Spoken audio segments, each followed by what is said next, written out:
ವೀರಮರಣ ಹೊಂದಿದ್ದ ಯೋಧನಿಗೆ ಅಗೌರವ. ಜಿಲ್ಲಾಡಳಿತ ಏನ್ ಮಾಡ್ತಿದೆ? ಜನಾಕ್ರೋಶ. ಕರ್ತವ್ಯ ನಿರತ ಯೋಧರಿಂದಲೇ ಸ್ವಚ್ಛತೆ.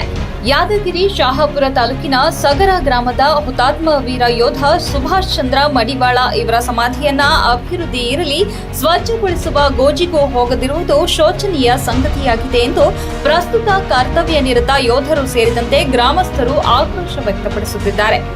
ದೇಶಕ್ಕಾಗಿ ಹಲವಾರು ವರ್ಷ ತನ್ನ ಬದುಕನ್ನು ಒತ್ತೆ ಇಟ್ಟ, ಶ್ರಮಿಸಿದ್ದ ಮತ್ತು ಉಗ್ರರ ಜೊತೆ ಗುಂಡಿನ ಕಾಳಗ ನಡೆಸಿ ಹುತಾತ್ಮ ಆಗಿದ್ದ ಶಹಾಪುರ ತಾಲೂಕಿನ ಸಗರ ಗ್ರಾಮದ ವೀರಯೋಧ ಸುಭಾಷ್ ಚಂದ್ರ ಮಡಿವಾಳ್ ಅವರು ಇದೇ ಮೇ 13ರಂದು 2012ರಂದು ಹುತಾತ್ಮರಾಗಿದ್ರು.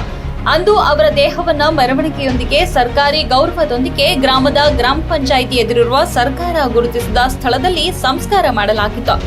ಅಲ್ಲದೆ ಕೇಂದ್ರ ಸರ್ಕಾರದ ಆದೇಶದ ಪ್ರಕಾರ ಗ್ರಾಮದ ಸರ್ಕಾರಿ ಶಾಲೆಯೊಂದರ ಆವರಣದಲ್ಲಿ ಅಥವಾ ಮುಂಭಾಗದಲ್ಲಿ ಹುತಾತ್ಮ ಯೋಧರ ಪ್ರತಿಮೆ ಸ್ಥಾಪನೆಗೆ ಆದೇಶ ನೀಡಲಾಗಿತ್ತು. ಅದರಂತೆ ಗ್ರಾಮದ ಶಾಲೆಯೊಂದರ ಮುಂಭಾಗದಲ್ಲಿ ಪ್ರತಿಮೆ ಸ್ಥಾಪಿಸಲು ಕಟ್ಟಿ ನಿರ್ಮಾಣ ಮಾಡಿದ್ದು, ಇದುವರೆಗೂ ಪ್ರತಿಮೆ ಸ್ಥಾಪನೆ ಮಾಡಿರುವುದಿಲ್ಲ. ಅಲ್ಲದೆ ಇಂದು ಅವರ ಹುತಾತ್ಮ ದಿನವಾಗಿದ್ದು ಪ್ರತಿಮೆ ಸ್ಥಾಪನೆಗೆ ನಿರ್ಮಿಸಲಾಗಿದ್ದ ಕಟ್ಟೆ ಸ್ವಚ್ಛಗೊಳಿಸುವಲ್ಲಿ ಗ್ರಾಮ ಪಂಚಾಯಿತಿ ಅಧಿಕಾರಿಗಳು ಸೇರಿದಂತೆ ಜಿಲ್ಲಾಡಳಿತ ನಿರ್ಲಕ್ಷ್ಯ ವಹಿಸಿರುವುದು ದುರಂತ. ಕಟ್ಟೆ ಸುತ್ತಲೂ ಜಾಲಿ ಮರ ಗಿಡಗಳು ಬೆಳೆದು ನಿಂತಿದ್ದು, ಅಲ್ಲದೆ ಜೂಜುಕೋರರ ಅಡ್ಡೆಯಾಗಿದೆ ಎಂದು ಪ್ರಸ್ತುತ ಬಿಎಸ್ಎಫ್ ಯೋಧರಾಗಿ ಕರ್ತವ್ಯ ನಿರತರಾಗಿರುವ ದುರ್ಗಪ್ಪ ನಾಯಕ ಹಾಗೂ ಇನ್ನೋರ್ವ ಯೋಧ ಅಮರೇಶ್ ಬೇಸರ ವ್ಯಕ್ತಪಡಿಸಿದ್ದಾರೆ.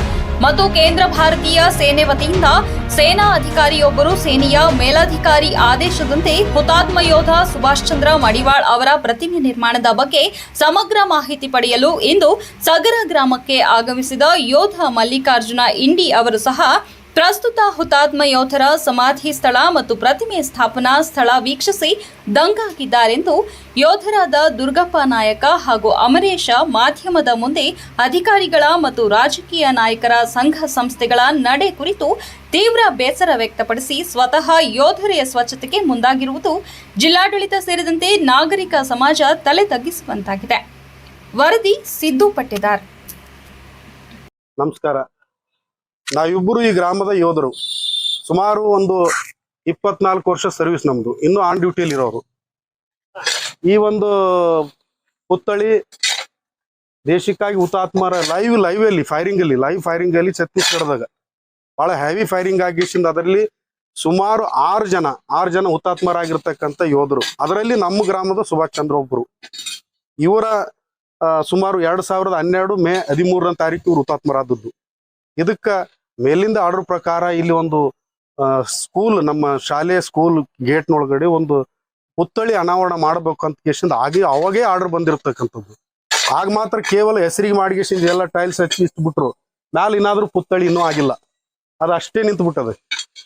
ಈಗ ನಾವು ಸದ್ಯಕ್ಕೆ ಅವರು ಪುಣ್ಯತಿಥಿ ದಿನ ಬಂದು ನೋಡ್ಬೇಕಾದ್ರೆ ಇಲ್ಲೆಲ್ಲ ಜಾಲಿಗಳು ಕಂಟಿಗಳು ಬೆಳೆದು ಎಲ್ಲ ಕುಡಿದು ತಿಂದು ಸಿಗರೇಟ್ ಸೇದಿ ಯಾರು ಇದ್ರಿಗೆ ಮೇಂಟೈನ್ ಮಾಡ್ತಕ್ಕಂಥ ವ್ಯವಸ್ಥೆ ಯಾರಿಗಿಲ್ಲ. ಬಹಳ ನೋವಿನಿಂದ ಹೇಳಕತ್ತಿದನ. ದಯವಿಟ್ಟು ಇದ್ರ ಬಗ್ಗೆ ಗಮನ ತಗೋರಿ. ಯಾವ ರೀತಿ ಪ್ರತಿಯೊಬ್ಬನ ಮನೆಗೆ ಒಂದು ಜಗಲಿ ಇರ್ತದೆ ನೋಡಿ, ಜಗಲಿ ಮಹತ್ವ ಅದ. ಅದೇ ತರ ಪ್ರತಿಯೊಂದು ಗ್ರಾಮಕ್ಕೂ ಇಂಥ ಒಬ್ಬ ಹುತಾತ್ಮ ಯೋಧರ ದೇವಸ್ಥಾನ ಇದ್ದಂಗೆ ಅದು. ಪ್ರತಿಯೊಬ್ಬ ಈ ಶಾಲೆಯಲ್ಲಿ ಬರ್ತಕ್ಕಂಥ ಪ್ರತಿಯೊಂದು ಮಕ್ಕಳಿಗೆ ಒಂದು ಸಲ್ಯೂಟ್ ಹೊಡೆದ್ಗೆಸಿಂದ ಒಳಗೆ ಹೋಗ್ಬೇಕಂತೇಳಿ ಗೇಟ್ನಲ್ಲಿ ಮಾಡಿದ್ದು. ಇದು ಅವೇರ್ನೆಸ್ ಮೂಡ್ಲಿ ಮಕ್ಕಳಲ್ಲಿ. ನಾವು ದೇಶಭಕ್ತಿ, ದೇಶಕ್ಕಾಗಿ ಏನಾದ್ರು ಸಾಧನೆ ಮಾಡ್ಬೇಕಾದ್ರೆ ಇಲ್ಲಿ ಮಿಲಿಟರಿಯಲ್ಲಿ ಹೋಗಂತಕ್ಕಂಥ ಉದ್ದೇಶದಿಂದ ಇಲ್ಲಿ ಮಾಡಿದ್ದು ಇದಕ್ಕೆ ಯಾರು ಮೇಂಟೈನ್ ಆಗ್ತಾ ಇಲ್ಲ. ಬಹಳ ನೋವಿನ ವಿಷಯ ಅದು.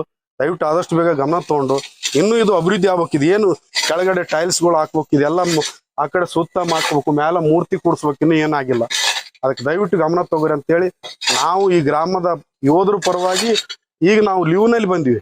ನಾವೇ ನಿಂತು ಇದನ್ನ ಸ್ವಚ್ಛತೆ ಮಾಡಕೈತಿ. ಯಾರು ಮಾಡ್ತಾ ಇಲ್ಲ ಇಲ್ಲಿ, ಯಾರು ಅದ್ರ ಬಗ್ಗೆ ಅವೇರ್ನೆಸ್ ಕಲ್ಪನೆನೇ ಇಲ್ಲ. ಹೆಂಗ್ ಮಾಡ್ಬೇಕು ಅನ್ನೋದು ಗೊತ್ತಿಲ್ಲ ಅವ್ರು ಯಾರಿಗೆ.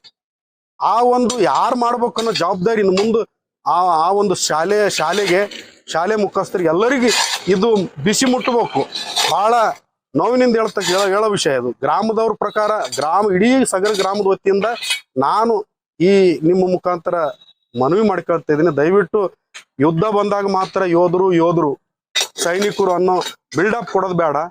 ಆ ಯೋಧರು ಯುದ್ಧದಲ್ಲಿ ಮಡಿದಿರ್ತಕ್ಕಂಥ ಸಮಯದಾಗ ಅವ್ರು ಇಡೀ ಜೀವನ ಪೂರ್ತಿ ಅವ್ರಿಗೆ ಹೆಂಗ ಗೌರವ ಕೊಡ್ಬೇಕು ಅನ್ನೋದು ಕಲ್ತು ಬಿಡ್ರಿ, ಅಷ್ಟೇ ಸಾಕಂತಕ್ಕಂಥ ಮಾತು ಹೇಳಿ ನನ್ನ ಈ ಮನವಿ ಎಲ್ಲರಿಗೂ ಮುಟ್ಲಿ ಅಂತೇಳಿ ಬಹಳ ಕಳಕಳಿಯಿಂದ ಹೇಳ್ತೀನಿ. ನಮಸ್ಕಾರ.